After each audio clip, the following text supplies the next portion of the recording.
सलाम आदाब नमस्कार। मैं हूं मोहम्मद फ़हीम हुसैन और आप देखना शुरू कर चुके हैं जहानाबाद हलचल।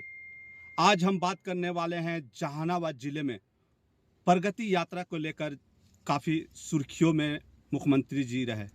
उन्होंने जहानाबाद जिले को 250 करोड़ का लगभग सौगात दिया। वहीं बात की जाए जहानाबाद जिला पदाधिकारी अलंकृता पांडे एवं जिला प्रशासन की, जिस तरीके से इन्होंने सुरक्षा मुहैया का इंतज़ाम किया था वह काफ़ी काबिले तारीफ थी। आपने वो कहावत सुनी होगी कि परिंदा भी पर नहीं मार सकता है, बिल्कुल वैसा ही यहाँ पे इंतज़ाम किया गया था। वहीं बात की जाए बिहार के मुख्यमंत्री श्री नीतीश कुमार जी का, देश के चौथा स्तंभ कहे जाने वाले पत्रकारों से क्यों बचते रहे बिहार के मुख्यमंत्री, तो दूसरी ओर विपक्ष के विधायक घोषित विधायक रामबली सिंह यादव क्यों रोड पर आकर प्रगति यात्रा को दुर्गति यात्रा, इन तमाम मुद्दों को लेकर हम बात करने वाले हैं जहानाबाद के निष्पक्ष निर्भय पत्रकार राहुल समीरा जी से बात करने वाले हैं। सर, सबसे पहले आपका हमारे चैनल में स्वागत है। बहुत बहुत धन्यवाद आपको हमारा। जी सर, आपका एक वीडियो वायरल हो रहा है सर, जी। जिसमें आप बिहार के मुख्यमंत्री श्री नीतीश कुमार जी से आग्रह कर रहे हैं कि सर कुछ तो मीडिया से बात कीजिए। कि सर आग्रह नहीं कर रहे थे, ये हमारी अभिव्यक्ति की आज़ादी है और हमारा संविधान और हमारा कानून हमें इस बात का पूरा अधिकार देता है कि चाहे वो देश के राष्ट्रपति हो, प्रधानमंत्री हो या मुख्यमंत्री हो, बिल्कुल ही बेबाकी तरीके से और निष्पक्ष होकर हम अपनी बातों को रखेंगे। और मैं एक बात और कहना चाहूँगा कि मैं अगर झुक जाऊं तो ये मसला हल हो जाएगा, मैं अगर झुक जाऊं तो ये मसला हल हो जाएगा, लेकिन इससे मेरे किरदार का कत्ल हो जाएगा। तो जो हम मुख्यमंत्री के कार्यक्रम में थे, अगर हम झुक जाते या उनके सामने रुक जाते तो ये कहने का मतलब है कि हमारे किरदार का कत्ल होता। तो संविधान की जो धारा बाबा भीमराव अंबेडकर ने बताया है कि हर व्यक्ति को 19A में विचार एवं अभिव्यक्ति की स्वतंत्रता दी गई है, तो मैंने उन्हीं शक्तियों पर चलकर माननीय मुख्यमंत्री जी को एक बार नहीं 2 बार मैंने रोकने का पूर्णतः प्रयास किया।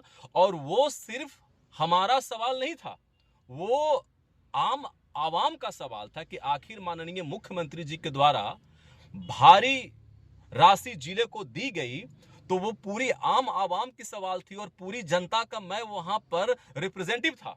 इसलिए हम कुछ मुख्यमंत्री जी से वैसे सवालों को पूछना चाह रहे थे कि जिसका जवाब वो दें। अब ये बात समझ नहीं आई, क्योंकि मीडिया में इस तरह की कई खबरें छपती हैं, चलती हैं कि माननीय मुख्यमंत्री जी का स्वास्थ्य ठीक नहीं है। तो मैंने ये जानना चाहा, मीडिया के माध्यम से मैं आपको बताना चाहूंगा कि मैं माननीय मुख्यमंत्री जी से बात कर कर अपने आप को ये खुद को मैं अवगत करवाना चाह रहा था कि क्या माननीय मुख्यमंत्री जी स्थिर हैं, सामान्य हैं, या फिर वो अस्वस्थ हैं, या फिर वो स्वस्थ हैं। हालांकि बहुत लोगों को मेरी ये बात अच्छी नहीं लगी होगी, लेकिन मैं आपको बतला देना चाहता हूं कि मीडिया का काम सिर्फ दलाली, चौपलूसी और चटोकारिता करना नहीं होता है। चाहे मुख्यमंत्री हो या फिर भगवान हो या फिर कोई भी व्यक्ति हो, पक्ष हो विपक्ष हो, जहां लोकतंत्र की बात आएगी, संविधान की बात आएगी, अपनी बात को रखने की बात आएगी, तो पूरे बेबाकी तरीके से और पुरजोर तरीके से मैं अपनी बात को रखूंगा। क्योंकि मीडिया समाज का चौथा खंबा कहा जाता है। अगर वो कमजोर हो जाए, वो डर जाए, वो निर्भीक ना रहे, तो फिर मीडिया का कोई मतलब नहीं है, कोई औचित्य नहीं है। सर, जिला पदाधिकारी अलंकृता पांडे जी के बारे में बात की जाए तो वो उन्होंने जिस तरीके से यहाँ पर इंतजाम किया था, इसके बारे में आपका क्या कहना है? नहीं, जिला पदाधिकारी के बारे में तो मैं एक ही बात कहूंगा। देखिए, ऐसा कोई बात नहीं है कि मतलब मैं उनसे बड़ा, ऐसा कुछ मेरा व्यक्तिगत मतलब है। लेकिन जो व्यक्ति ईमानदारी पूर्वक अपने कर्तव्यों का निर्वहन करता है, उसको तो समाज में वाजिब हक और सम्मान मिलना उसका अधिकार है। तो बिल्कुल जैसा कि मैं हमेशा अपने आर्टिकल में लिखता हूं कि जहानाबाद जिले के जिला पदाधिकारी एक आयरन लेडी है, और वो उन्होंने दोबारा फिर इस बात को साबित कर दिया। उन्होंने, जो मैं कहता हूं ना, आयरन मींस लोहा, तो उन्होंने फिर पुनः एक बार लोहा मनवा दिया कि वो जहानाबाद जिले की वन मैन लेडी हैं और उन्होंने बहुत ही शांतिपूर्ण तरीके से, you can say that Alankrita Pandey is biggest example for a woman empowerment. वो महिला सशक्तिकरण की एक बहुत बड़ी उदाहरण है और सबसे बड़ी बात है कि वो चोर नहीं है, वो ईमानदार है। मैं ये डंके के चोट पर बोलता हूं, जिला पदाधिकारी बहुत ही निष्पक्ष और एक बेहतरीन और ईमानदार पदाधिकारी हैं। और अगर कहीं से बेईमानी है उनके अंदर, कोई बोलता है तो मुझे वो ला के, हाला कुछ लोगों ने मुझे कहा कि आप उनको ईमानदारी का सर्टिफिकेट देते हैं, आयरन लेडी लिखते हैं, तो मैं कोई सर्टिफिकेट नहीं। जो चोर है ना, चोर, जो कुछ यहाँ पर पुलिस में जो भ्रष्टाचार और चोर लोग हैं, उनको हम डंके के चोट पर चोर को चोर कहेंगे, पुलिस को पुलिस कहेंगे और ईमानदार को ईमानदार कहेंगे और आयरन लेडी को आयरन लेडी कहेंगे। तो उन्होंने बहुत अच्छा काम किया।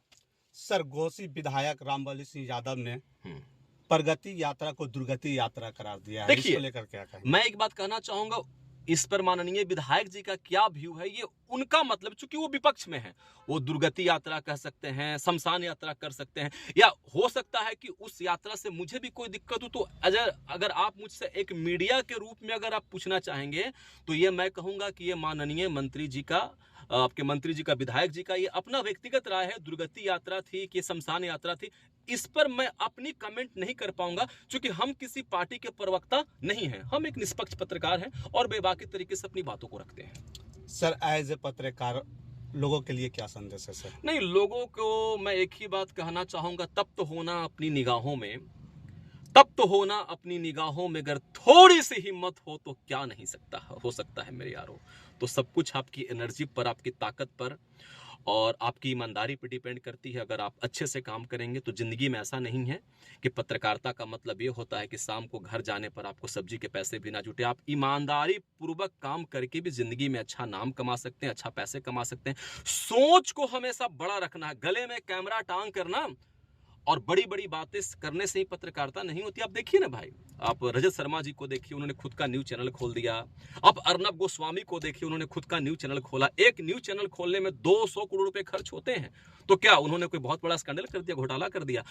ये हमारे अतीत और हमारे जमीर पर डिपेंड करता है कि हम अपने आप को किस कदर आगे लेके जाते हैं। सोच होती है कि एक हम जिले स्तर पर ही पत्रकार बन के रह जाएं, है ना, जो भेड़िए की जो चाल है, उस भेड़िए की चाल में भेड़िया बन के रहें, या फिर शेर बन के जंगल में खड़ा होकर अपने दुश्मनों और प्रतिस्पर्धियों का मुकाबला करें। धन्यवाद। ये थे जहानाबाद के युवा पत्रकार राहुल समीरा जी। कैमरामैन तमन्ना शेख के साथ मैं मोहम्मद फहीम हुसैन, जहानाबाद।